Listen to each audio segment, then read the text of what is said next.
Welcome back. Dan here from Lead with Nature. So, it is fall bird migration season. And I want to talk about that fall component. Number one, it's really not the best description because fall bird migration is kind of like a 6-month process. It can start way back in mid-July when a number of our shorebirds who breed way up in the Arctic are done breeding and start heading east across the tundra, across the boreal forest, then down the coast.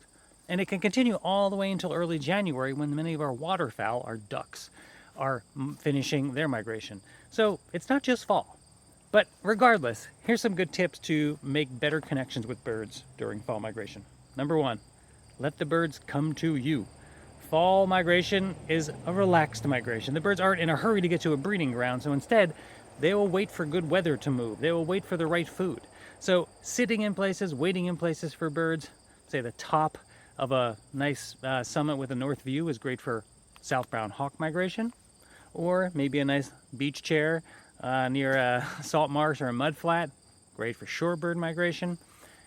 And if you're trying to find some of the little migrants, like say the warblers and other smaller birds, go to little weedy patches and listen to the local birds. Spend time, if there's a group of little chickadees or titmice or nuthatches or things like that cruising through, look carefully at those flocks because there's a good chance that some of our migrants are also kind of tagging along with the locals to find the food sources.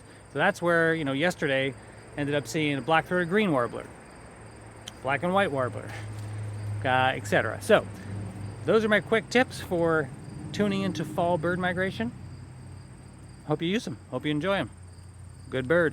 Peace.